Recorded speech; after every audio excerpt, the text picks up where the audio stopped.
Scientists pinpoint the origins of humanity's love of carbs. The origin of modern humans' long-standing love affair with carbs may predate our existence as a species, according to a new study. A once prevailing stereotype of ancient humans feasting on mammoth steak and other hunks of meat helped foster the idea of a protein-heavy diet that was necessary to fuel the development of a large brain. But archaeological evidence in recent years has challenged this view, suggesting that humans long ago developed a taste for carbohydrates, roasting things such as tubers and other starch-laden foods that have been detected by analyzing bacteria lodged in teeth. The new research, published in the journal Science on Thursday, offers the first hereditary evidence for early carb-laden diets. Scientists trace the evolution of a gene that enables humans to digest starch more easily by breaking it down into simple sugars that our bodies can use for energy. The study revealed these genes duplicated long before the advent of agriculture. This expansion may even go back hundreds of thousands of years, long before our species, Homo sapiens, or even Neanderthals emerged as distinct human lineages.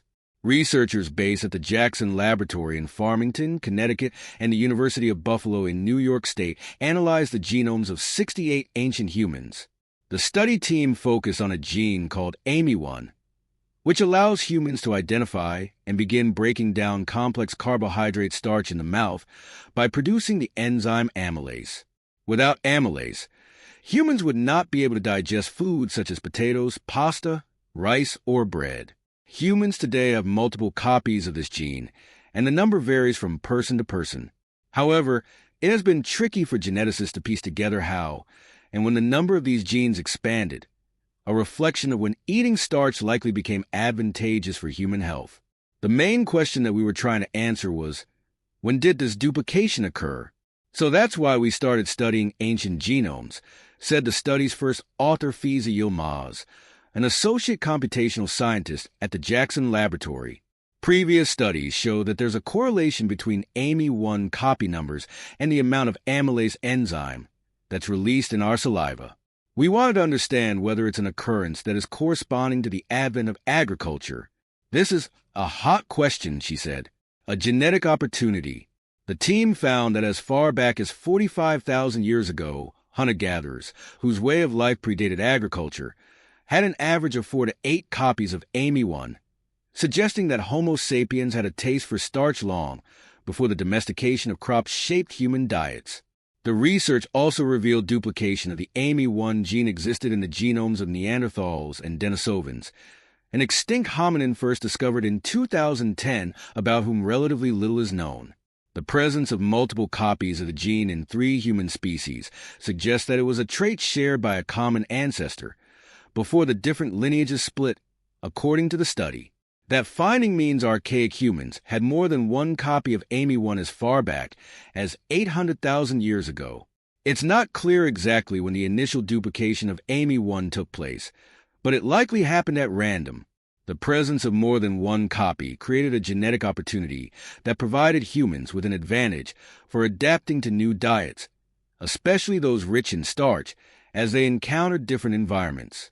The analysis also showed that the number of AMY1 copies a person carries increased steeply in the past 4,000 years, likely favored by natural selection as humans adapted to the starch-rich diets resulting from the shift from a hunter-gatherer lifestyle to agriculture and farming grains.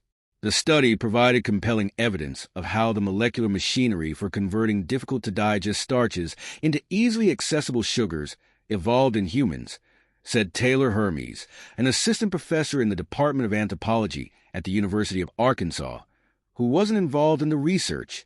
What's more, the new research bolsters the emerging theory that it was carbs, rather than proteins, that provided the energy bump necessary for the increase in human brain size over time, he noted.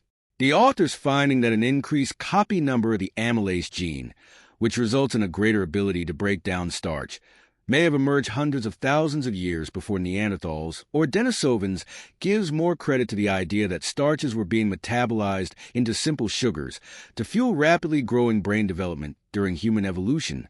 Hermes said, "While I think more testing with higher quality ancient human genomes is warranted, I was surprised that the authors were able to detect multiple copies of amylase genes in Neanderthals and Denisovan genomes that had been previously published, Hermes added. This shows the value in continuing to mine the genomes of our human ancestors for important medical and physiological records. It is challenging to understand how individual genes varied over time and populations, and the study is extremely impressive, said Christina Warner, John L. Loeb Associate Professor of the Social Sciences and Anthropology at Harvard University. We know that dietary shifts have played a central role in human evolution, but reconstructing these events that took place thousands, hundreds of thousands, and even millions of years ago is daunting, Warner, who wasn't involved in the research, said. This study's genomic sleuthing is helping to finally time-stamp some of those major milestones, and it is revealing tantalizing clues about humanity's long love affair with starch.